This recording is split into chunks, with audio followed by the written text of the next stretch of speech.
স্বামী এবং শাশুড়ির আচরণ আমি নীরবে কাঁদতাম, কিন্তু সংসার ভেঙে যাওয়ার ক্ষমতা আমার ছিল না। কারণ একে তো আমার কোনো আয় নেই, আর দ্বিতীয়ত তালাক দেওয়া মেয়েটাকে পরিবার কখনো মেনে নেয় না। নিরুপায় হয়ে আমি শুধু আল্লাহর কাছেই কাঁদতাম। অবশেষে আল্লাহ আমার কান্নার উত্তর দিলেন। আসসালামু আলাইকুম। আজকে আপনাদের সাথে একটি সত্য ঘটনা শেয়ার করব। কোরআন তেলাওয়াতের মাধ্যমে একটা মানুষের জীবন কিভাবে এত তাড়াতাড়ি বদলে যায়, সে ঘটনাটি আজকে আপনাদের শেয়ার করব। আশা করি পুরো ঘটনাটি আপনারা মন দিয়ে শুনবেন। তো শুরু করা যাক। আমার স্বামী রাগী মানুষ, তার উপর তার মুখের ভাষা ভালো ছিল না। একটু এদিক সেদিক হলে গালিগালাজ করত। আমার গায়ে হাতও তুলেছিল একাধিকবার। স্বামীর যন্ত্রণার পাশাপাশি আমাকে আরেকটা যন্ত্রণা ভোগ করতে হয়েছিল। তা হলো আমার শাশুড়ি। আমার শ্বশুর নেই, তিনি আমার বিয়ের আগেই মারা গেছেন। আমার শাশুড়ির সবচেয়ে খারাপ দিকটা ছিল, তিনি সবসময় চাইতেন তার ছেলে আমাকে পিটাক। আমার স্বামী যখন আমাকে গালিগালাজ করতো কিংবা মারতো, তিনি তখন অত্যন্ত আনন্দ পেতেন। এই আনন্দ পাওয়ার জন্য তিনি নানাভাবে ছেলের কান ভারী করতেন। স্বামী এবং শাশুড়ির আচরণ আমি নীরবে কাঁদতাম, কিন্তু সংসার ভেঙে যাওয়ার ক্ষমতা আমার ছিল না। কারণ একে তো আমার কোনো আয় নেই, আর দ্বিতীয়ত তালাক দেওয়া মেয়েটাকে পরিবার কখনো মেনে নেয় না। নিরুপায় হয়ে আমি শুধু আল্লাহর কাছেই কাঁদতাম। অবশেষে আল্লাহ আমার কান্নার উত্তর দিলেন। কি হয়েছিল আপনাদের বলি। স্বামী একদিন দুপুরে ডাইনিং টেবিলে ভাত খেয়ে বিছানায় শুয়ে পড়ল। সাধারণত স্বামীর খাওয়ার পর থালা বাসন রান্নাঘরে নিয়ে ধুয়ে ফেলতাম। আর আজ হচ্ছে থালা বাসনগুলো আমি ধুতে পারিনি, কারণ আমার 1.5 বছরের ছেলেটা খুব কান্না শুরু করলো। তাই স্বামীর যদি ঘুম ভেঙে যায়, তাই আমি তাকে নিয়ে বাইরে চলে আসলাম। আর আধা ঘন্টা পর স্বামী হঠাৎ ঘুম থেকে উঠে ডাইনিং টেবিলে এসব থালা বাসন দেখে ক্ষেপে গেল। শাশুড়ি তখন ছেলের কাছে গিয়ে আমি কাজ চোর, সংসারে মন নাই, এসব বলে ছেলেকে আরও খেপিয়ে দিলেন। আমি সে সময় ছেলেকে কোলে নিয়ে রান্নাঘরে কাজ করছিলাম। শাশুড়ি আচমকা রান্নাঘরে এসে কুৎসিত ভঙ্গিতে আমাকে বললেন, আজকে তোর খবর আছে। আমি ঘাবড়ে গেলাম। শাশুড়ি কেন এমন কথা বললেন? তিনি আমার ঘাবড়ানোর চেহারার দিকে তাকিয়ে বললেন, এসব থালা বাসন কেন ডাইনিং টেবিলে ফেলে রেখেছ? আমার ছেলে ঘুম থেকে উঠে সেটা দেখেছে। আজকে তোর খবর আছে। আমি ছেলেকে কোলে নিয়ে ভয়ে তৎক্ষণাৎ ঘর থেকে বেরিয়ে গেলাম এবং উঠোনে দাঁড়িয়ে থাকলাম। এই যে ভয়ে আমি ঘরে ঢুকতে পারছিলাম না, এটা শাশুড়ি দাঁড়িয়ে দাঁড়িয়ে উপভোগ করতে লাগলেন। খানিক পর ছেলের রুমে আবার ঢুকলেন ছেলেকে আর উস্কে দেওয়ার জন্য।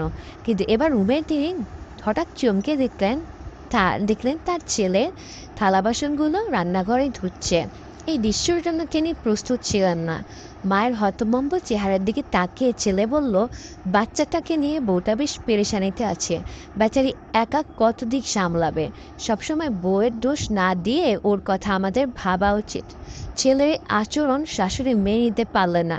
তিনি প্রচণ্ড রেগে গেলেন। রাগী কণ্ঠে ছেলেকে বললেন, ওই ফালতু মেয়েটার জন্য তুই তোর মায়ের বিরুদ্ধে কথা বলছিস? বউ পেয়ে মায়ের কথা ভুলে গেলি? একদিন হাড়ে হাড়ে বুঝবি ওই মেয়ে কতটা খারাপ। এই বলে রেগে মেগে রুম থেকে বেরোতে গেল। টেবিলের পায়ের সাথে জোরে হোঁচট খেয়ে তিনি পড়ে গেলেন। পড়ে হাঁটুতে কোমরে বেশ আঘাত পেলেন। আঘাতটা এত জোরালো ছিল যে 3 মাস বিছানায় পড়ে থাকলেন।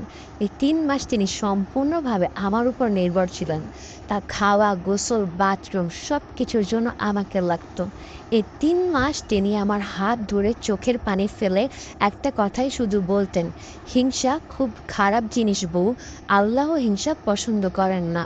আমি তোমাকে সবসময় হিংসা করতাম, তোমার খারাপ চাইতাম, তোমার ভালো সহ করতে পারতাম না। ছেলের হাতে তোমাকে মার খাওয়ানোর জন্য ছেলেকে ফুসলাতাম। আল্লাহ এজন্য আমার উপর গোসা হয়েছেন, আমাকে তাই শাস্তি দিয়েছেন। তুমি আমাকে মাফ করো বউ। মাস তিনেক পর শাশুড়ি যখন অনেকখানি সুস্থ হয়েছেন, তখন একদিন কাজের খুঁত ধরে স্বামী আমার উপর খেপে গিয়ে গালিগালাজ করতে লাগলো। হয়তো গায়ে হাতও তুলতো। কিন্তু শাশুড়ি তখন আমাদের রুমে ঢুকে ছেলেকে আমার এসব থালা বাসন ধোয়ার ঘটনাটি বলল। তুই না সেদিন বলেছিস বাচ্চাটাকে নিয়ে বউটা বেশ পেরেশানিতে আছে, বেচারি একা কত দিক সামলাবে। সবসময় বউর দোষটা না দিয়ে ওর কথা আমাদের ভাবা উচিত। তোর তো এখন আরও ভাবা উচিত, এখন তো শুধু বাচ্চা নয়, আমাকেও তাকে সামলাতে হচ্ছে। মেয়েটা যদি জান লাগে সেবা না করতো, তাহলে 1 বছরের বিছানা থেকে উঠতে পারতাম কিনা সন্দেহ, মরেও যেতে পারতাম। আমি যে এখনও বেঁচে আছি এই জন্য মেয়েটার কাছে ঋণী। আমি তাই যতদিন বেঁচে থাকবো ততদিন বোর গায়ে হাত তোলা দূরের কথা, ওর সাথে কাউকে চোখ রাঙিয়ে কথা বলতে দেব না। মায়ের কাছ থেকে এমন কথা স্বামী আশা করেনি। সে প্রবল রেগে গিয়ে বলল, সব বউ ঘরের কাজ করে, বাচ্চা পালে, শ্বশুর শাশুড়ি স্বামীর সেবা করে, এসব নতুন কিছু না। বউকে এত আশকারা দেওয়ার কিছু নাই। আমার ঘরে এসব আশকারা সহ করব না, সাফ কথা। এই বলে প্রচণ্ড রাগ নিয়ে রুম থেকে বেরোতে টেবিলের পায়ার সাথে জোরে হোঁচট খেয়ে পড়ে গেল, ঠিক আমার শাশুড়ির মতো।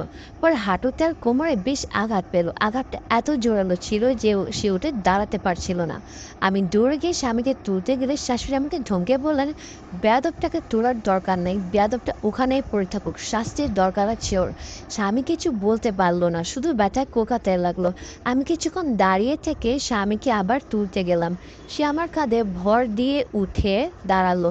তারপর নত মাথায় হাত জোর করে একবার মায়ের দিকে ফিরলো, আরেকবার আমার দিকে ফিরলো। এরপর আমাকে ধরে খুঁড়িয়ে খুঁড়িয়ে বিছানায় এসে শুয়ে পড়লো। না, আমার স্বামী শাশুড়ির মতো 3 মাস বিছানায় পড়ে থাকেনি, পরের দিনই সে ঠিক হয়ে যায়। তবে সেদিন সে খুবই ভয় পেয়েছিল, ভেবেছিল মায়ের মতো সেও দীর্ঘদিন বিছানায় পড়ে থাকবে। আর এই ভয় থেকে হয়তো সে মায়ের কাছে এবং আমার কাছে মাপ চেয়েছিল। এবার আমি আপনাদের সেই টেবিলের কথাটা বলবো, যে টেবিলের পায়ের সাথে আঘাত পেয়ে আমার শাশুড়ি এবং আমার স্বামী বদলে গিয়েছিল। প্রথমে ভেবেছিলাম টেবিলের ঘটনাটা দুটোই কাকতালীয়, কিন্তু পরে ভেবে দেখলাম তা নয়। কেননা এই টেবিলটার একটা বিশেষত্ব ছিল। বিশেষত্বটি হলো সে টেবিলের উপর কোরআন শরীফ থাকতো, যে কোরআন শরীফ আমি প্রতিদিন পড়তাম এবং চোখের পানি ফেলতাম। আর আল্লাহ বলেছেন, কোরআন তেলাওয়াতকারীর সম্মান বহুগুণ বাড়িয়ে দেবেন। আল্লাহর কথা রেখেছেন, কারণ শ্বশুরবাড়িতে আমার সম্মান বহুগুণ বেড়ে গিয়েছে, বহুগুণ। উফ, তো এই হলো আজকের ঘটনাটা। দেখতেই পাচ্ছেন, মানে শুনতেই পারলেন আপনারা যে মানে কোরআন তেলাওয়াতের মাধ্যমে, এটা অবশ্যই আল্লাহর একটা রহমত। কারণ আল্লাহর রহমত ছাড়া তো কোনো কিছুই হয় না, বা কোনো কিছুই হওয়া সম্ভব না। তার জীবনটা কি সুন্দর করে বদলে গেল, তাই না? আমাদেরও জীবনে এরকম ছোটোখাটো অনেক ঘটনা থাকে, অনেক কষ্টের পরিস্থিতির সাথে আমরা যাই। তাই আমাদের উচিত সবসময় সব পরিস্থিতিতেই আল্লাহর কাছে সাহায্য চাওয়া, নামাজ পড়া এবং নিয়মিত কোরআন তেলাওয়াত করা। আর তো আজকের ভিডিওটা এই পর্যন্তই। যদি আপনাদের ভালো লেগে থাকে প্লিজ একটা লাইক, কমেন্ট এবং শেয়ার করে দিবেন। আর আপনার আত্মীয় স্বজন বন্ধুদের সাথে শেয়ার করবেন। আর এই তো আজকের পর্যন্ত এখানেই, আমাকে সবাই বিদায় দেন। আল্লাহ হাফেজ।